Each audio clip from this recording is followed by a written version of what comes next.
Swastiastu. Oke, selamat berjumpa kembali anak-anak semua. Ya, apa kabar? Saya senantiasa berharap kalian semua dalam keadaan baik, senantiasa dalam lindungan Tuhan. Jadi, sama seperti pesan-pesan saya terdahulu, saya berharap kalian tetap menjaga kesehatan, tetap ikuti protokol kesehatan, senantiasa pakai masker, rajin cuci tangan, jaga jarak. Karena itulah yang diperlukan agar kita bisa segera keluar dari pandemi ini. Oke, kali ini kita bertemu lagi di pertemuan keempat. Ya, di pertemuan keempat ini kita akan membahas tentang enkripsi. Kita akan membahas tentang enkripsi. Ya, mungkin hanya secara teoritis dulu, tidak sampai pada praktek, hanya pengenalan apa sih sebenarnya enkripsi. Mengenai tugas yang kalian buat, saya sudah lihat dan saya akan perlihatkan di bagian akhir. Ya, kita akan masuk dulu ke materi, materi enkripsi. Ya, kita berbicara tentang enkripsi. Tapi sebelumnya, saya berikan kalian dulu sebuah pesan. Bisa kalian lihat pesannya seperti ini? Ya, ada yang bisa baca pesan ini? Nah, inilah pesan yang sudah dirahasiakan, yang sudah dienkripsi. Kemudian pesan ini saya kirimkan kepada teman saya. Ya, saya kirimkan kepada teman saya. Oke. Pesan diterima? Ya. Apakah pesan bisa dibaca? Apa maksudnya ini? Ternyata pesannya tidak bisa dibaca. Kenapa nggak bisa dibaca? Karena pesannya sudah dirubah sedemikian rupa. Oke, kalau saya berikan misalnya kuncinya sekarang. Ya, kalian bisa lihat kuncinya berjatuhan.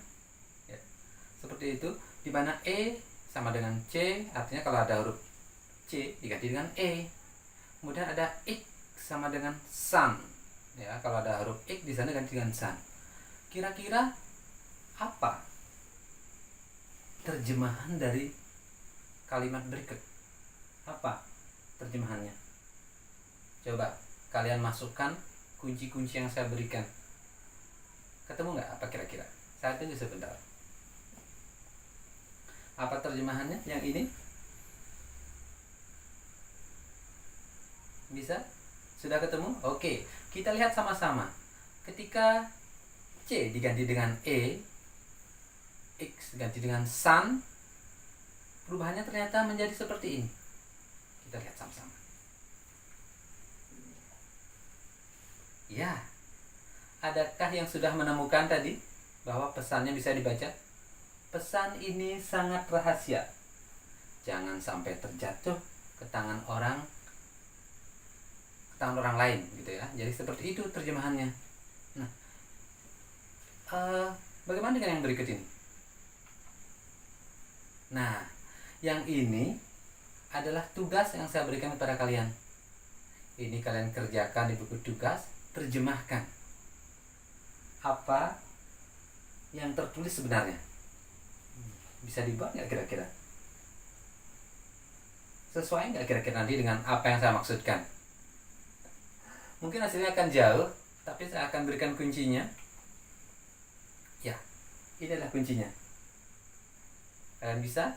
Nah, yang ini kalian kerjakan di buku tugas. Nah, apa yang sudah kita lakukan tadi merupakan salah satu contoh ilustrasi sebuah enkripsi. Nah, sebelum lebih lanjut lagi, apa sih sebenarnya enkripsi?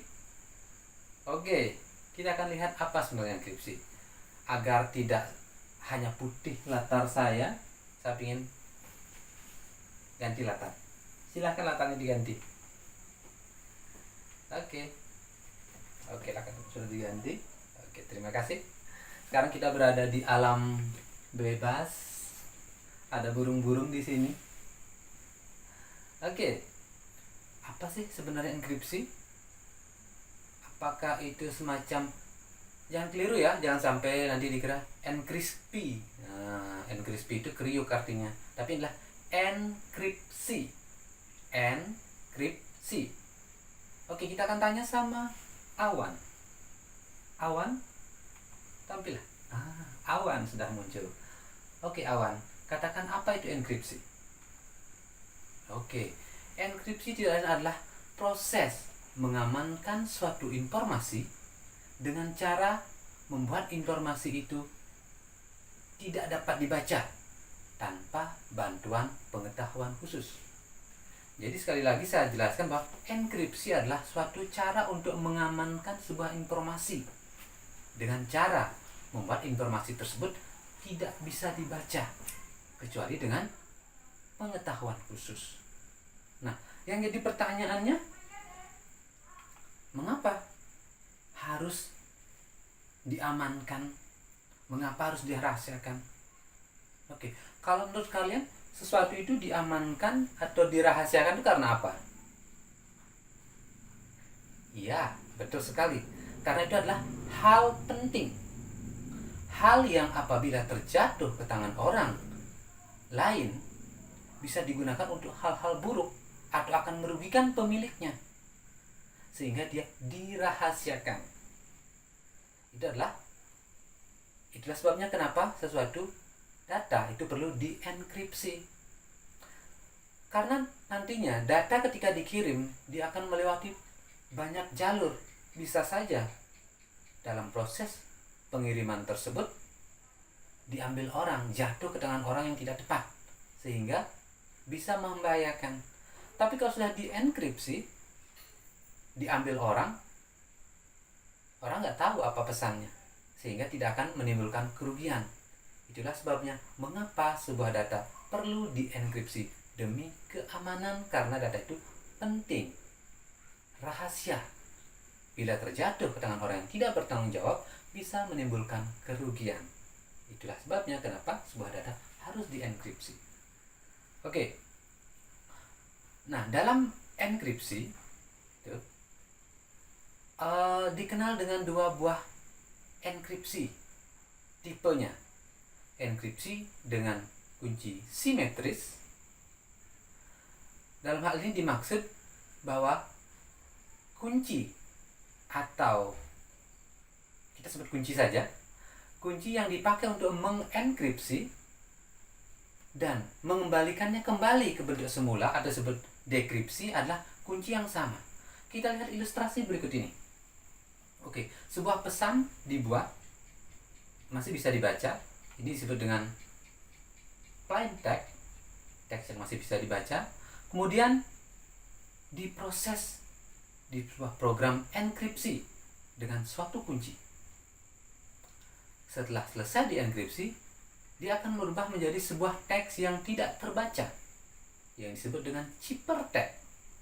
Nah, kemudian ciphertext inilah yang terus dikirimkan. Oke, ciphertext ini dikirimkan.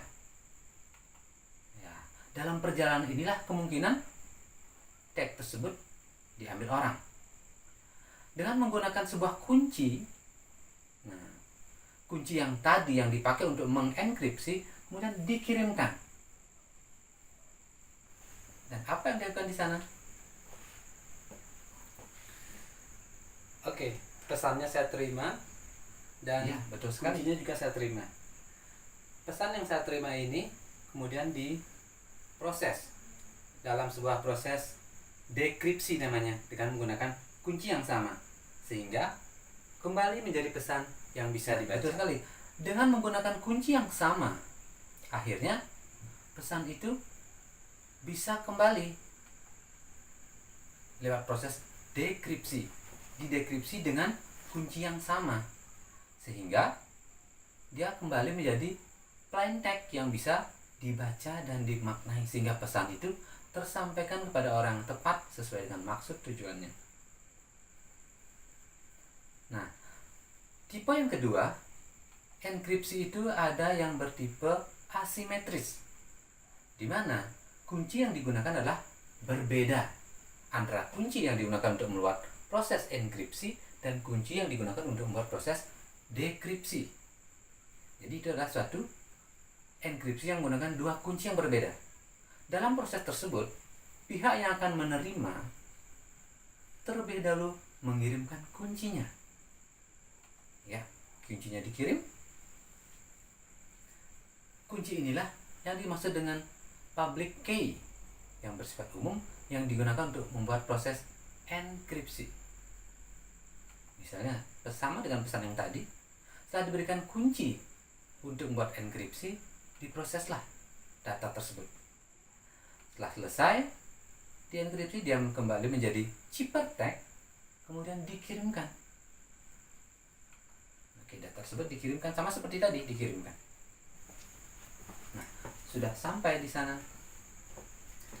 Oke, apa yang dilakukan? Setelah saya menerima data yang dikirimkan berupa ciphertext tadi, dan saya sudah mengirimkan kunci tadi ke sana, kemudian tag ciphertext ini akan dideskripsi dengan menggunakan private key atau kunci milik pribadi saya. Jadi hanya saya yang bisa membukanya karena hanya saya memiliki kunci privatnya atau kunci pribadinya. Private key inilah yang digunakan untuk mendekripsi kembali pesan yang tadi sehingga menjadi suatu pesan yang bisa dibaca kembali. Jadi seperti itu proses enkripsi asimetris, di mana menggunakan dua buah kunci yang berbeda antara untuk menenkripsi dan untuk mendekripsi. Oke, silakan lanjutkan. Oke, betul sekali. Nah, sepertilah yang dimaksud dengan enkripsi asimetris. Jadi sekali lagi, saya sampaikan bahwa dalam enkripsi ada dua tipe, enkripsi simetris, di mana kunci yang digunakan untuk merubah plain text menjadi ciphertext dan merubahnya kembali atau didekripsi menggunakan kunci yang sama. Adalah enkripsi simetris. Sedangkan enkripsi asimetris, kunci yang digunakan untuk mengenkripsi dan mendekripsi adalah kunci yang berbeda. Kunci yang dimiliki oleh orang yang menerima pesan tersebut digunakan untuk mendekripsi disebut dengan private key atau kunci pribadi yang hanya dimiliki oleh dia. Itu. Nah, itu penjelasan tentang enkripsi. Di dalam membuat sebuah enkripsi ada beberapa program bisa digunakan. Ya, kalian bisa lihat program-programnya. Ada yang tertulis ada TrueCrypt. Ya. Dan yang lainnya. Jadi, kalian bisa lihat di internet apa saja program-program yang bisa digunakan untuk mengenkripsi. Nah, agar lebih mudah dipahami, kita menuju ke internet. Kita akan menuju channel Rekayasa Ilmu. Kita lihat di sana tentang enkripsi agar kalian lebih paham. Oke, kita lihat. Oke, saya perbesar. Oke, untuk full screen videonya. Silahkan ditonton. Kata enkripsi dan dekripsi cukup akrab bagi kita. Mungkin Anda sering mendengar kata-kata teknis tersebut dalam seri video ini, serta dalam kehidupan sehari-hari. Apa itu enkripsi dan mengapa enkripsi diperlukan? Pada akhir video ini, Anda juga akan memahami keajaiban bilangan prima dalam teknologi enkripsi dan dekripsi. Bagaimana pesan kita dikirim melalui internet? Ada penyedia layanan internet lokal yang berkomunikasi dengan penyedia layanan regional, diikuti oleh penyedia layanan jaringan, dan kemudian sampai ke tujuan akhir. Kita tahu bahwa data bergerak dalam satu paket dan dapat melewati jalur apapun melalui router yang berbeda untuk mencapai tujuan. Dan anggap saja ISP atau NSP tidak menguping komunikasi kita. Ketika kita terhubung ke hotspot Wi-Fi publik di restoran atau pusat perbelanjaan, kita harus tahu bahwa siapapun yang menginstal hotspot Wi-Fi tidak dapat melihat apa yang kita jelajahi. Anda akan melihat awalan HTTPS dan HTTP ditampilkan di alamat URL. Ini adalah protokol internet untuk berkomunikasi, dan S menyatakan bahwa komunikasi aman. Untuk komunikasi yang aman, penyedia jalur akses tidak akan dapat mengetahui apapun selain dari yang telah kita akses di situs ini. Mereka tidak dapat melihat informasi login kita, halaman mana yang kita lihat, atau apapun. Semua ini dienkripsi. Dalam komunikasi seluler, data ke menara seluler biasanya dienkripsi. Mari kita lihat secara terperinci bagaimana operasi enkripsi yang penting ini dilakukan. Enkripsi adalah proses mengubah teks biasa menjadi teks sandi. Dalam contoh ini, pesan teks dienkripsi dengan menambah 1 digit. Ini adalah kunci enkripsi. Hanya penerima yang mengetahui kuncilah yang dapat mendekripsi pesan, dan seorang penyusup tidak akan bisa melakukannya. Anda bisa menganggap kasus ini mirip dengan dokumen rahasia yang dikunci dalam koper sebelum mengirimkannya ke tujuan. Pencuri atau kurir pengiriman tidak akan bisa mengakses dokumen. Hanya penerima yang memiliki kunci koper yang akan bisa membukanya. Pusat distribusi kunci yang bisa diandalkan adalah bagian yang bertanggung jawab untuk memindahkan kunci dari pengirim ke penerima. Jika penerima menggunakan kunci yang sama untuk membuka koper, hal itu disebut enkripsi simetris. Jika kunci pembuka berbeda dengan kunci penutup, metode enkripsi disebut asimetris. Namun, bagaimana jika kunci itu dicuri? Untuk mengatasi masalah ini, mari kita merancang sistem penguncian yang cerdas. Dalam sistem ini, setiap pengguna memiliki 2 kunci. Pengguna mengirimkan salah satu kuncinya ke pusat distribusi kunci. Ini berarti kunci tersebut tersedia untuk umum. Sebut saja ini kunci publik. Meskipun demikian, tidak ada yang membagikan kunci yang lain. Kunci ini bersifat pribadi untuk setiap pengguna.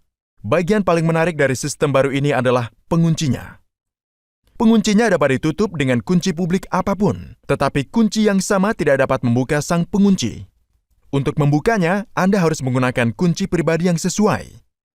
Tidak ada kunci pribadi pengguna lain atau kunci publik lain yang bisa membuka kunci ini. Dengan sistem tersebut, maka transfer data menjadi sangat aman. Mari kita lihat caranya. Jika Nina ingin mengirim kotak itu ke Alex, Nina meminta kunci publik Alex dari KDC. KDC membagikan kunci publik kepada Nina dan dia mengunci kotak itu. Setelah dikirimkan, hanya Alex yang dapat membuka kuncinya karena hanya dia yang memiliki kunci pribadi. Sistem ini sangat aman karena Alex belum membagikan kunci pribadinya kepada siapapun. Di dunia digital, kita dapat membangun sistem yang sama. Di sini, pesan hello ini dienkripsi dengan kunci publik Alex dan dikirim. Hanya kunci pribadi Alex yang dapat mendekripsi kembali dan hanya Alex yang dapat melakukannya. Sekarang mari kita lihat satu properti khusus yang ada di pengunci baru. Kita sudah melihat bahwa pengunci ditutup dengan kunci publik, hanya dapat dibuka dengan kunci pribadi yang sesuai. Bisakah 2 kunci ini memiliki bentuk acak? Bahkan jika pengunci seperti itu ada, maka tidak akan bisa berbentuk acak. Bentuk kunci harus terhubung dengan suatu cara. Salah satu contoh hubungan tersebut ditunjukkan di sini. Sama halnya pula di dunia digital, tombol yang kita lihat sebelumnya harus terhubung atau algoritma tidak akan berfungsi. Hubungan yang efisien antara tombol-tombol ini adalah bahwa mereka berasal dari produk 2 bilangan prima. Dalam contoh sebelumnya, kita melihat bahwa kunci publik Alex sebenarnya adalah penggandaan 2 bilangan prima. Kunci pribadi Alex adalah salah satu faktor kunci publik ini. Algoritma yang telah kita lihat hanyalah salah satu perwakilan saja. Dalam algoritma aktual, bilangan prima tidak secara langsung digunakan untuk menghasilkan kunci publik dan pribadi. Algoritma populer yang digunakan dalam metode privat publik disebut RSA. Mari kita lihat bagaimana RSA menggunakan 2 bilangan prima untuk menghasilkan kunci pribadi dan publik dengan menggunakan animasi.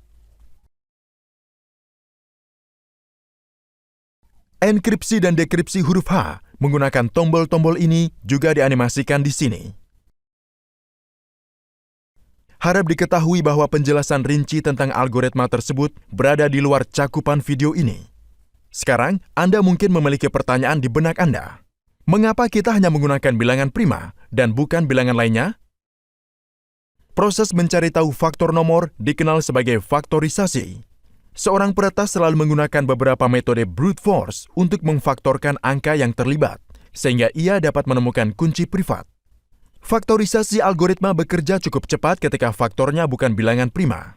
Namun, jika faktornya adalah bilangan prima, algoritma tersebut cukup lambat, terutama ketika bilangan primanya besar.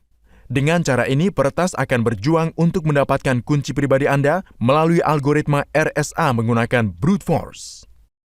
Anda tidak boleh berasumsi bahwa metode enkripsi asimetris seperti kriptografi kunci publik atau pribadi menggantikan metode enkripsi simetris. Salah satu masalah utama dengan metode enkripsi asimetris adalah metode ini sangat intensif secara komputasi. Kita sudah melihat di RSA bahwa algoritma akan mencegah serangan brute force hanya jika bilangan primanya besar. Ini berarti jika kita menggunakan RSA secara langsung, maka akan menyebabkan penundaan waktu yang signifikan dalam pertukaran data. Salah satu solusi cerdas untuk masalah ini adalah sistem enkripsi simetris seperti Advanced Encryption Standard, AES, yang banyak digunakan saat ini. Dalam sistem yang menggunakan kriptografi kunci publik atau pribadi, kunci dipertukarkan sebagai pesan pertama. Kunci ini dikenal sebagai kunci sesi dan merupakan kunci simetris. Dengan menggunakan kunci simetris ini, kedua pihak dapat melanjutkan sisa pertukaran data mereka tanpa transfer kunci lebih lanjut.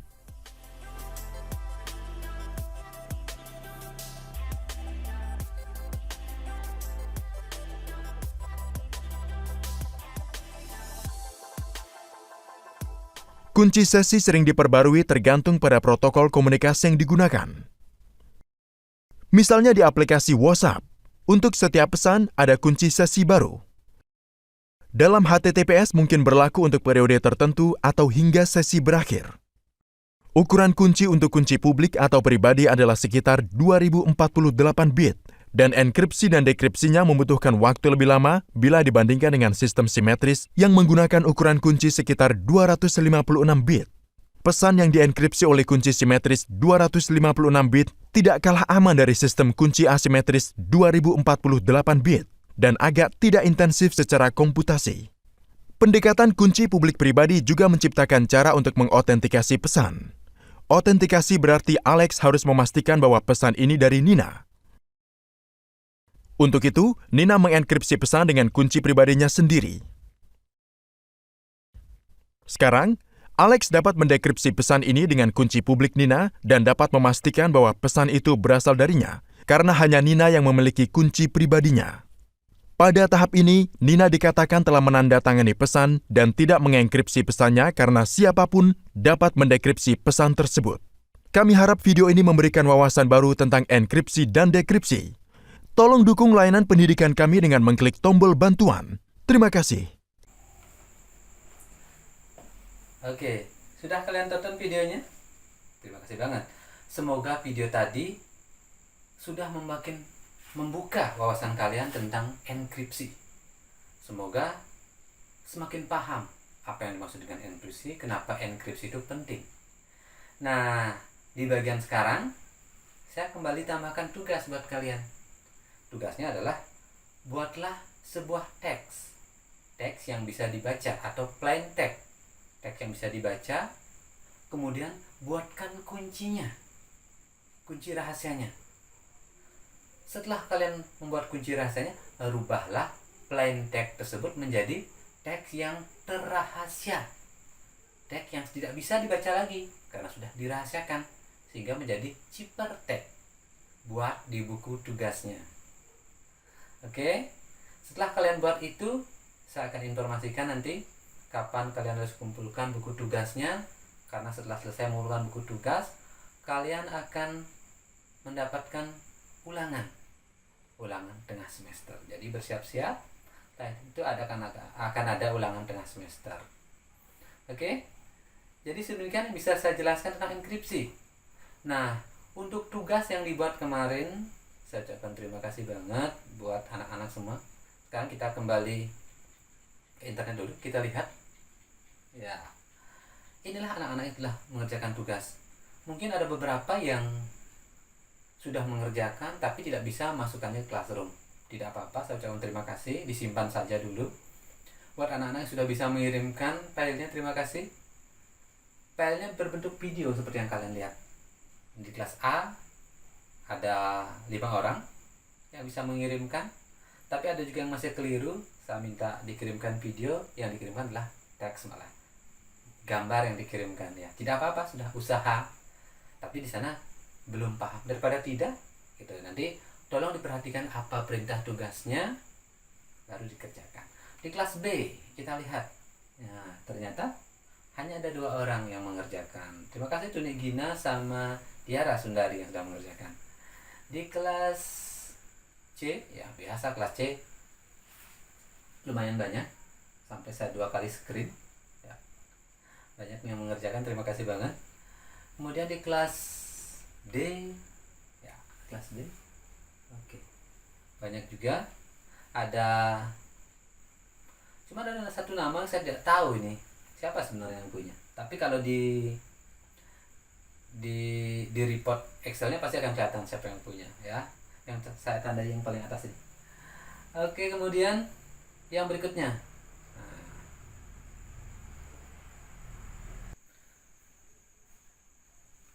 Oke, yang berikutnya adalah kelas 8E ya.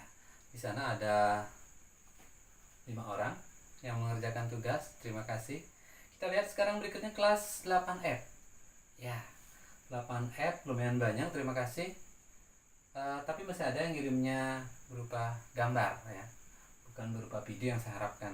Jadi kalian bisa lihat seperti yang saya tadi, saya mohon tugas kedepannya kalian buat seperti apa yang diperintahkan. Oke, yang berikutnya kita lihat.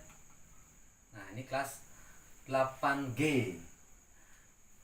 Ada 1 anak yang mengirimkan tugas, saya minta dia mengirimkan video, screen video pada saat mengirim file dengan Bluetooth atau men-share WiFi, tapi ternyata yang dikirim adalah video orang menari. Ya mungkin, semoga maksudnya baik, tapi saya nggak tahu karena nama filenya tidak seperti nama siswa gitu. Ya, inilah anak yang sedang bikin tugas.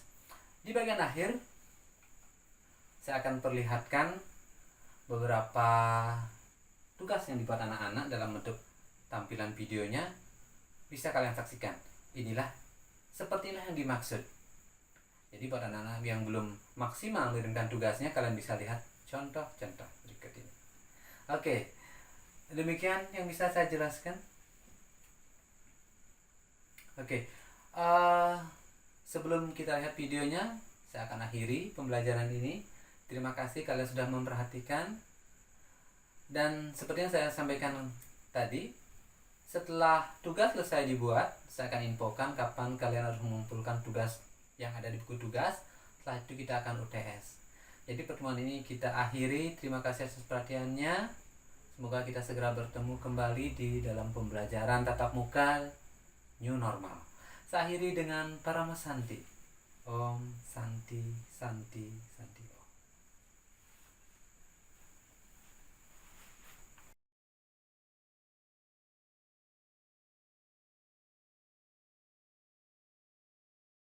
Halo semuanya, saya Niketut Deswita Krismayanti, kelas 8A. Di sini saya akan mempraktikkan cara menerima file lewat Bluetooth dengan HP Android. Langkah pertama, pastikan Bluetooth sudah menyala dengan membuka pengaturan atau bisa swipe up pada layar beranda, lalu klik Bluetooth.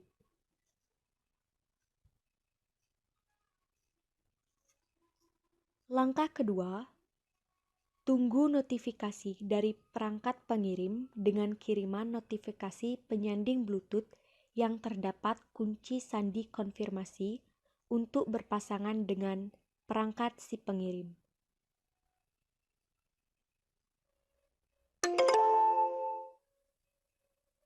Lalu klik pasang. Kemudian, tunggu notifikasi selanjutnya yang berisi file. Klik terima. Tunggu beberapa saat, maka akan ada tulisan file diterima.